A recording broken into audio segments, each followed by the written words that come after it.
This is Pose Plastic. I do toy photography on Instagram, and I've decided I wanted to make a video. Excuse the mess, I am in the middle of moving, and eventually I will have my figures out, but you know how it is. You gotta make room for them first. I was listening to the Out of the Basement Lazy Sunday live stream, and they said something that really made me think, and it kind of made me want to make this video and possibly many more about whether or not we are in the golden age of toy collecting, which I kind of feel like we are. There's just so many different figures that are coming out that are so high quality. Yeah, the prices are jacked up. It can be hard to get our hands on them, our grubby little paws, but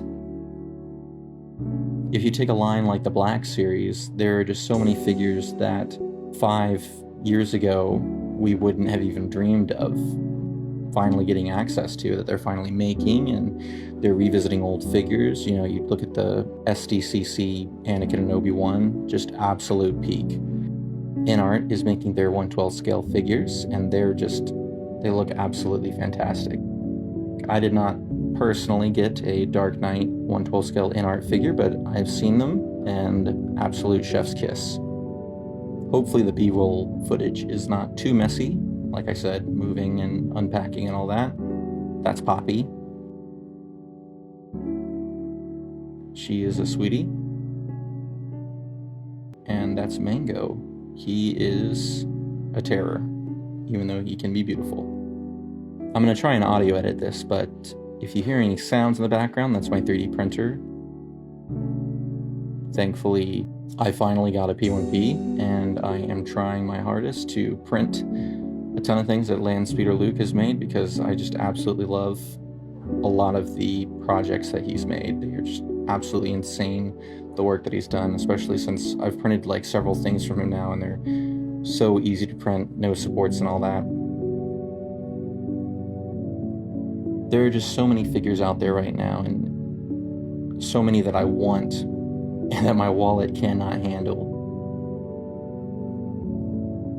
Another thing that I touched upon in the live stream, Justin is starting to get rid of some of the things that he had because he wanted at the time, but he's come to realize, you know, he needs to make room for the things that he really wants. And I'm starting to think that myself, that there's some Black Series figures that I know I can get rid of that I won't necessarily miss. Trying to follow that rule set of, you know, collect what you want. Pretty important to think that way. You know, toy collecting is not a necessity of a hobby. It's just something that we do to, you know, fill those nostalgia holes.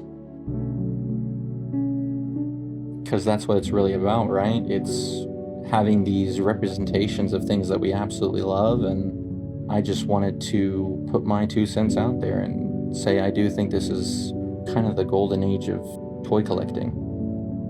And you know, there's scalpers, there always will be. You know, your figure's gonna come out and it's gonna have issues. It's gonna not be as pretty as you think it would be. Maybe the cloth could suck. But ultimately, getting that representation on your shelf is what you really want to see. For me personally, I like doing a lot of toy photography. I just want to be able to make the scenes that I really want to, and I'm trying to push myself to create more scenes that, you know, are wild, silly, and wouldn't happen, but to do that I need to collect the things that I love, think about what those things say about me and what I love about those things. I really think that you should build your collection the same way. Collect what you love, collect what makes you feel good. Maybe you like to complete your teams or complete your groups, your clones, your rebels, your Avengers, your Justice League. Just make sure you're doing what you love, right? You know, make sure to pick up your toys and pose them.